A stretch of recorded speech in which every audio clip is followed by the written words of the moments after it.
Amazon forest जो कि दुनिया का सबसे बड़ा जंगल है। इस जंगल के अंदर 4 बिलियन से भी ज्यादा पेड़ पौधे लगे हुए हैं और इन्हीं 4 बिलियन पेड़ पौधों से दुनिया की 20% ऑक्सीजन आती है। इसलिए इस जगह को पृथ्वी का फेफड़ा भी कहा जाता है। और आकार की बात करें तो यह भारत से भी 2 गुने ज्यादा क्षेत्रफल में फैला हुआ है और अमेज़न फॉरेस्ट अर्थ के 4% हिस्से में फैला हुआ है। अगर अमेज़न फॉरेस्ट आज के समय में कोई देश होता तो वह पूरी दुनिया का 5वां सबसे बड़ा देश होता। और अमेज़न फॉरेस्ट इतना ज्यादा घना है कि सूरज से आने वाली रोशनी भी अमेज़न की जमीन तक मात्र 1% ही पहुंच पाती है। और इतना ही नहीं, जब अमेज़न फॉरेस्ट के ऊपर बारिश होती है तब बारिश के पानी को अमेज़न की जमीन तक पहुंचने में 4 से 5 घंटे का समय लगता है। और अमेज़न फॉरेस्ट के बारे में एक बात यह भी है कि आज तक कोई भी इंसान अमेज़न के केंद्र यानी कि सेंटर पॉइंट तक नहीं पहुँच पाया है। और इसका कारण है अमेज़न फॉरेस्ट में रहने वाले जीव जंतु, क्योंकि वैज्ञानिकों का मानना है कि पृथ्वी पर से आज तक जितने भी जीव जंतु विलुप्त हुए हैं उनमें से कुछ जीव जंतु आज भी अमेज़न रेन फॉरेस्ट में जिंदा हैं। और बहुत से लोगों का मानना है कि अमेज़न के जंगलों में टाइटेनोबोआ स्नेक पाया जाता है जो कि पृथ्वी पर से आज से लाखों साल पहले ही विलुप्त हो चुके हैं। लेकिन मैं आप लोगों को बता दूं कि धरती पर अब पाया जाने वाला सबसे बड़ा स्नेक ग्रीन एनाकोंडा है। और ग्रीन एनाकोंडा की लंबाई 20 से 25 फीट होती है और वजन 400 से 500 केजी के बीच होता है। लेकिन टाइटेनोबोआ ग्रीन एनाकोंडा से भी 4 कदम आगे है,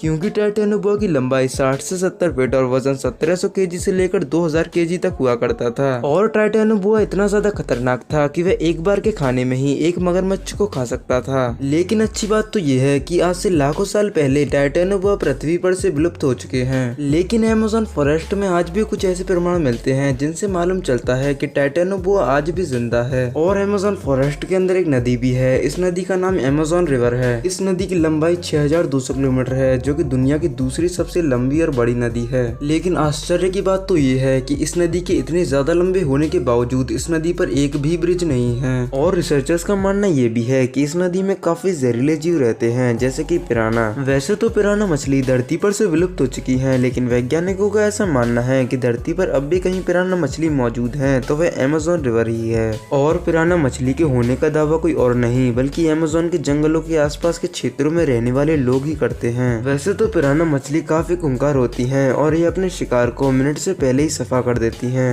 लेकिन यहाँ के लोगों का कहना है कि पिराना मछलियों से उन्हें कुछ खास नुकसान नहीं है, क्योंकि पिराना मछलियां तभी वार करती हैं जब उन पर पहले से कोई वार करे। अब ये तो रही पिराना मछली की बात, लेकिन क्या आप लोगों ने कभी यह सोचा है कि पानी में रहने वाले मेंढक भी कभी किसी की जान ले सकते हैं? जी हाँ, एक फ्रॉग है जिसका नाम है पॉइजन डार्ट फ्रॉग और यह फ्रॉग अमेज़न रिवर में पाया जाता है। और यह फ्रॉग इतना ज्यादा जहरीला होता है कि यह फ्रॉग किसी को भी काटने से 10 इंसानों को मारने लायक जहर छोड़ता है। और यह फ्रॉग चमकीले रेड एंड ब्लू कलर के होते हैं जो कि देखने में काफी ज्यादा सुंदर लगते हैं। वैसे तो अमेज़न के जंगलों में आग लगना कोई बड़ी बात नहीं है। सन 2018 से लेकर अब तक इन 3 सालों के अंदर अमेज़न के जंगल में 80,000 से भी ज्यादा बार आग लग चुकी है। लेकिन अब लगी अमेज़न के जंगलों में आग इतनी ज्यादा बड़ी थी कि वह अमेज़न के जंगलों के 20% हिस्से में फैल गई थी। और यह आग इतनी ज्यादा भयानक थी कि अमेज़न के जंगलों में रहने वाले हजारों जीव जंतु इसमें मारे गए थे। लेकिन अब इस आग को बुझा दिया गया है और इस आग को बुझाने में आया कुल खर्च $150 मिलियन है, जो कि इंडियन रुपीस में 1100 करोड़ के आसपास होता है। और अमेज़न के जंगलों में आज भी कुछ ऐसे प्रमाण मिलते हैं जिनसे मालूम चलता है कि अमेज़न के जंगलों में आज भी कुछ रहस्यमय हैं। और आपको जानकर आश्चर्य होगा, लेकिन अमेज़न फॉरेस्ट के अंदर 400 से भी ज्यादा सामाजिक समुदाय रहते हैं जिनका बाहरी दुनिया से कोई भी लेना देना नहीं है। अब हमारी वीडियो यहाँ पर खत्म होती है। अगर वीडियो पसंद आई हो तो वीडियो को लाइक और ऐसी नॉलेजफुल वीडियोस देखने के लिए चैनल को जरूर सब्सक्राइब कर लीजिएगा।